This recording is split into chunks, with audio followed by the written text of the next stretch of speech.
Hey, Mrparka here to review a new one by Richard Griffin. He recently did The Sins of Dracula and Frankenstein's Hungry Wax Museum of the Dead. That's kind of a tongue twister for me. And also some older titles that we're all familiar with, Disco Exorcist, Exhumed, things like that. And I'm here to review the film Accidental Incest. Now this isn't a horror film, which, or pretty much anything exactly like he's done before. It's a bit different. It's definitely an off-ball, weird comedy film. Definitely fits into, if you like his other films, you will like this one, or if you like weird, bizarre cinema, you will enjoy this one as well. The film follows Milton, and the other character's name is losing me right now. But these two characters who are very eerily similar, and by the title Accidental Incest, you can tell where the story's going.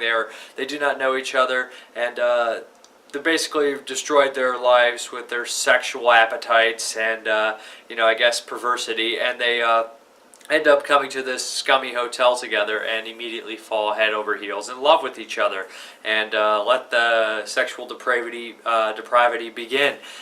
Later they find out, this is pretty quick in the beginning, that they're brother and sister. Had a same sperm donor. This doesn't stop them, but other factors come in and they're kind of separated. That's as far as I'll go with it, but as far as the spoilers and things like that. But Accidental Incest is shot in black and white, and it's such a bizarre movie. The two main characters break the fourth wall all the time, look directly into the camera and start saying, well, so what? They bring the audience into it. I believe this was a play at first, is what I'm to understand, or maybe I just heard that somewhere. I'm not necessarily sure, but it definitely does have that kind of format where they're talking to the audience, looking directly into the camera. All the actors in this film are brave. There's tons of nudity, male, female nudity in here, lots of sex scenes and things like that. But what I really like about it is the energy and the zaniness and the weirdness and the willingness to go anywhere. So like when something, kind of like a movie like Frankie Goes to Blunderland, or even something like along the lines of, I definitely say Psychos in Love, which is one of my personal favorites, is about two psychos falling in love. The title says it all, just like this one. But I enjoy the characters. I like them both, even though they do lots of horrible things to other people for their own happiness. So they're not necessarily super likable people, but they are likable in this film. They are lovable in their kind of weird way. Like I said, this has this kind of this breaking the fourth wall. It's definitely like a play, like Psychos in Love in a lot of ways, is they'll talk to the camera, they'll talk to the audience and bring them involved. And so they'll be like, so I screwed my sister, so what, we're in love, blah, blah, blah. And they'll just talk directly to the camera. Like I said, it has all these zany, weird characters. Essentially, it's like a road trip movie where these people are just going out, but it's like their life is a road trip, essentially. And it just goes through their whole life as they run and go across all these weird, wild characters that just pop in sometimes for 3 or 4 seconds to die, or 3 or 4 seconds just to say a couple jokes, and then they're out. So it keeps you entertained. It doesn't slow down for a bit. It's about it's an hour 40 minutes, 100 minutes long. So and you don't get bored throughout. It's just it's a wild ride of weird, zany craziness that kind of resembles Psychos in Love, like a play as well. But yeah, lots of nudity, lots of sexual acts, lots of Richard Griffin familiars. If you've seen any of his movies, almost the whole cast pops. There's a couple people I noticed that weren't in here. But yeah, Thurber's in here, and he's pretty funny in it. There's scenes in this movie that made me laugh out loud. Like, just some of the lines I'll give. I don't want to spoil anything.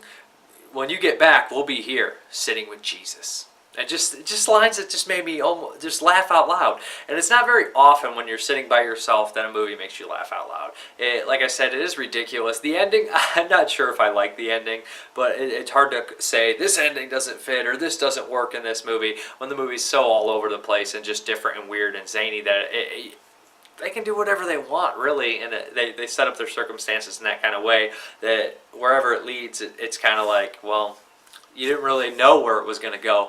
But the ending was my least favorite part. I still kind of got a kick out of some of it, but I do enjoy a lot of the other scenes. Like this, like I enjoy wild and weird characters, and there's plenty of them in here. The guy who constantly hits people with his car on accident and then complains about he's going to get a divorce. Just weird stuff like that. So check out the trailer at the end, whichever way you guys want to look. I don't know, but it's lots of laughs and just a weird, bizarre movie that kind of captures that fun spirit of insanity, I guess I'll say. But there's also, I must mention, I was going to end it there, but there's a couple songs in here as well that are just ridiculous and over the top. And the guy from Sins of Dracula, the lead in that one, has a pretty funny scene in this one. Pretty good role in this one as well. And there's also, like I said, the quotes in this movie. It's a very quotable movie. I'm not loving it, but there's another one. But yeah, check this one out. Lots of fun. Don't know about DVD release or anything like that, but the trailer will be at the end and the Facebook and things like that in the description box, so check it out.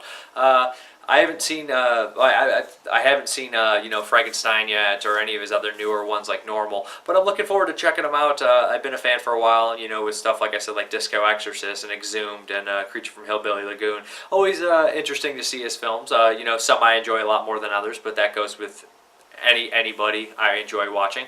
But I'm Mrparka. Thank you very much for watching, and have a good one.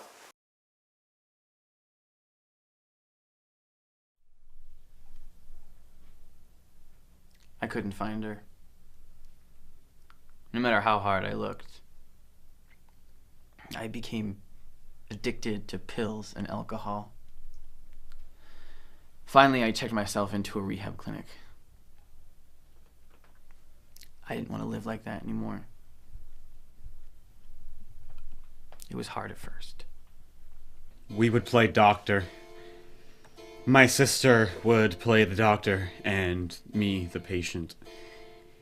And she would take shaving cream and gently put it on my balls, my scrotum, my Nelly.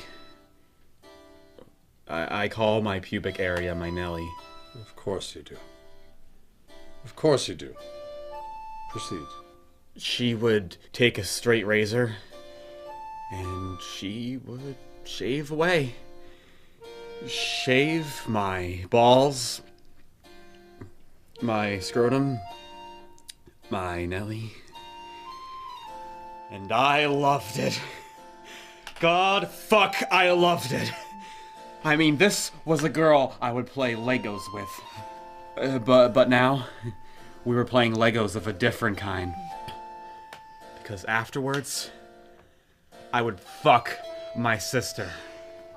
I would fuck her on my parents' bed. Because I have class, you see. Well, we're here for you, man. Wow, that must have been really tough to deal with as children. Children? This just happened last week. Well, Wesley, you must try harder to deal with these feelings, these urges that you feel. I know you've said in the past that you can only get excited for her. But isn't there anyone else? Well, there is one other person who can get me rock fucking hard.